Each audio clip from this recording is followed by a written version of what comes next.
I'm back. Heirloom Austin here. I just got back from my 3-week training course where I'm learning to drive train. Well, where I was learning the rules for how to drive trains. Now I'm going to spend the next 6 months training how to actually and learning how to actually drive trains. So, been back for about a week now. Been working for lots of it.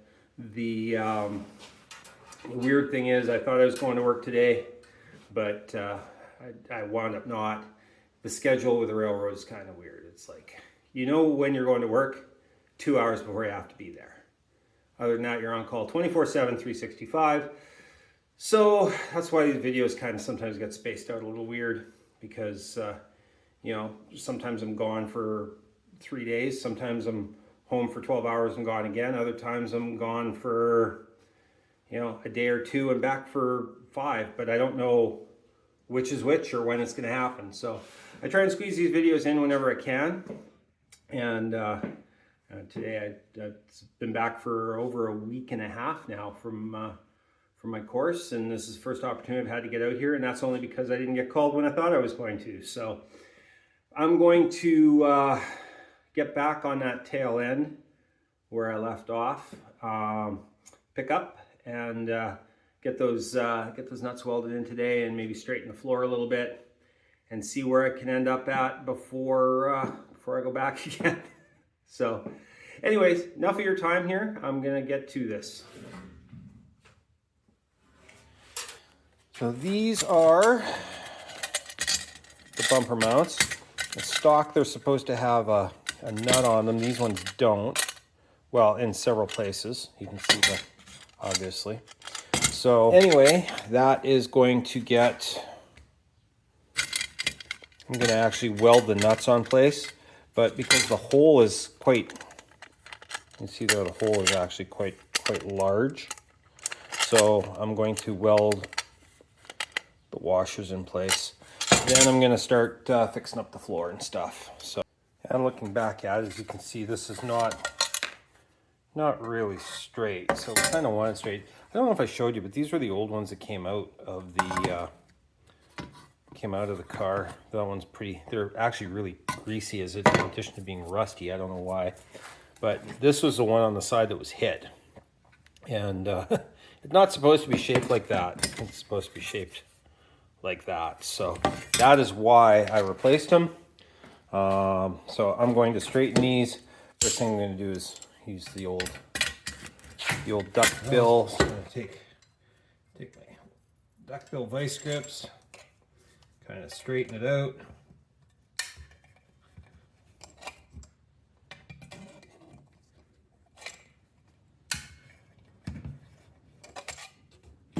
That's better already.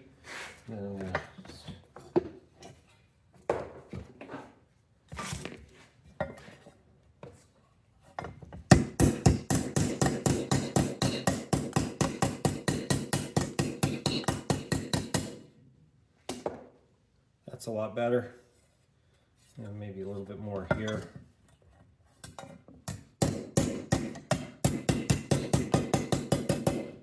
There we go. Do that same with the other one. Then I'm going to weld these all together here. In order to make sure I got the right size bolts, the grade 8 bolts, I actually took where the nut is, and so these are in fact the correct thread. So it doesn't matter what the length of the bolt is. I just want to make sure I have the same thread on all of the nuts that are welded in. So the nuts that are on their stock are going to be the same thread as the nuts I'm putting on. These nuts here, like as you can see, are just... So I decided not to use the washer. It's just one extra step for welding. This will work.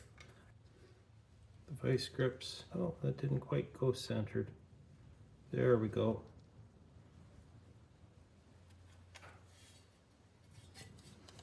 And we'll see, make sure that that stays centered on the hole. Cinch it in, and I'm going to hit it with a weld. And there we go. Gave the threads a little chase just to make sure. Did it by hand so that you know, not going to accidentally cross thread anything, but here, I'll show you bolts.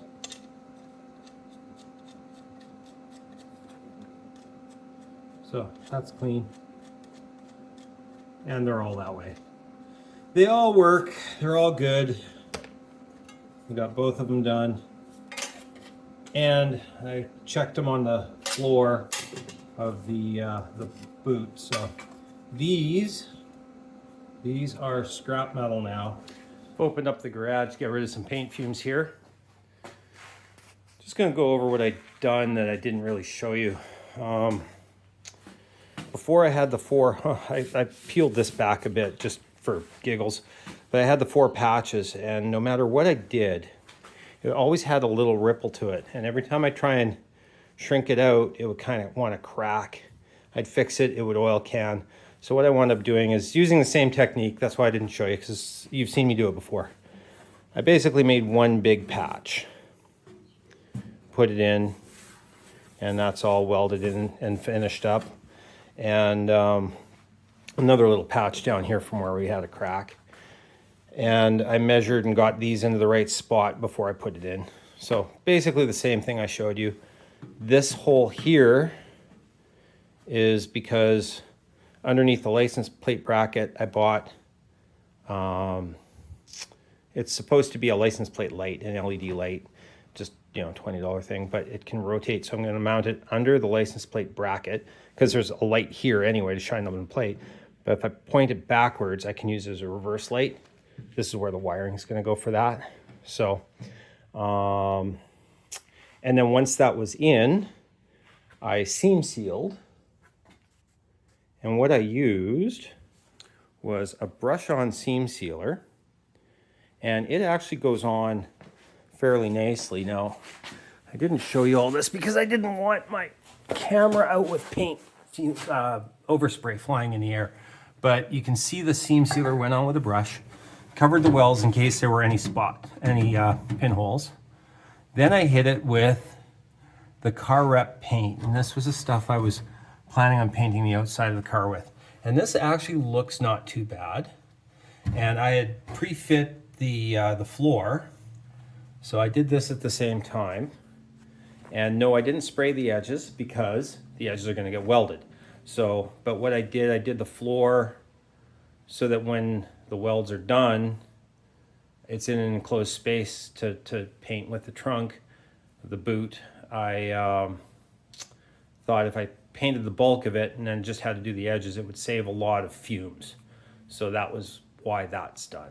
Now, the issue I had, and I had this issue before, Car Rep had sent me some paint, and I had also bought some paint. I purchased some.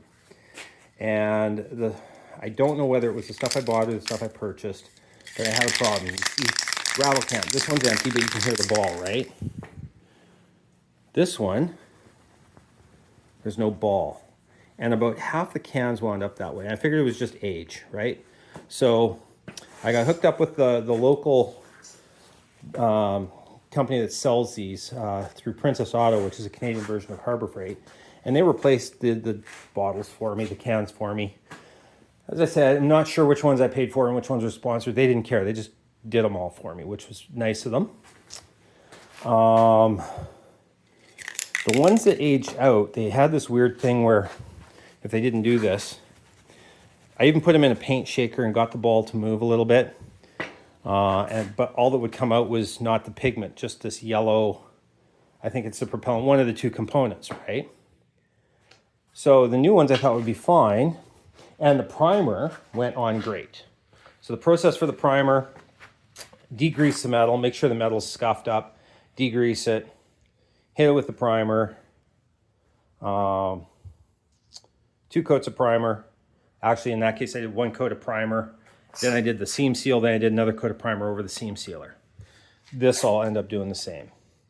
And then when the primer had flashed off, I hit it. That's just 1 coat of white. So, I mean, it's not perfect coverage, but that's the first coat. However, with the black, and this was a fairly new can, I had it replaced, I had the same issue. where it just did, I'm getting fumes out. That's all the pigment that came out. But if you can see the glossiness of it, that's all the yellow, which I assume was the hardener. None of the pigment, or very little of the pigment came out. So, and that's on a fairly new can. So if that's the issue after what I had these for, maybe a month. And that's how many cans I had to go through to get 2 cans that worked. One of primer, well, the primer worked right away actually, but I went through 2 cans of black and 3 cans of white, but the 1 can of white worked, it was just almost empty, but 2 cans of white to make them work. Once they worked great. But do I want to spend $30 a can on a crapshoot to paint the whole car down the road? That's a decision I'm going to have to make later. For right now, I'm just going to get back into where I was going, where I have the bumper brackets. I'm going to paint those white. I have white paint that works. So, but first I'm going to put in you can see what I sanded with there. I'm going to put in the large bracket on the back that's going to hold this thing on the rotisserie. Then I'm going to start tacking the floor in. So that's where I am at today.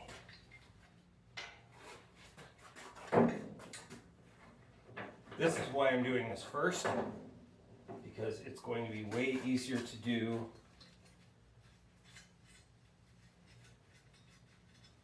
now when I can reach in, rather than later when I can't.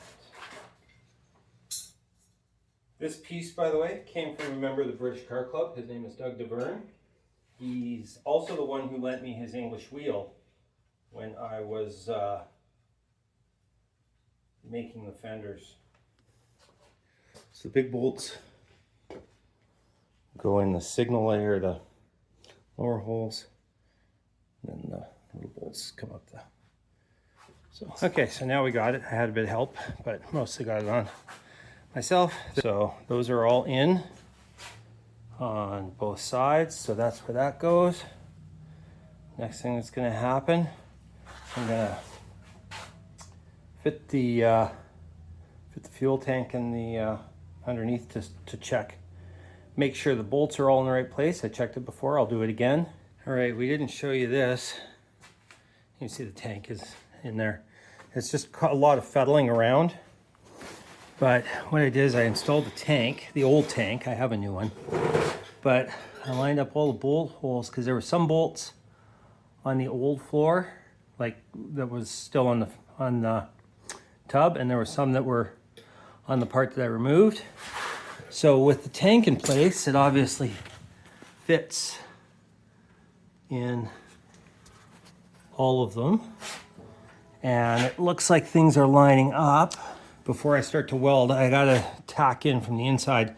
I'm not gonna do it with the car lifted. I want it back on a more stable platform. So I'm gonna drop this thing down.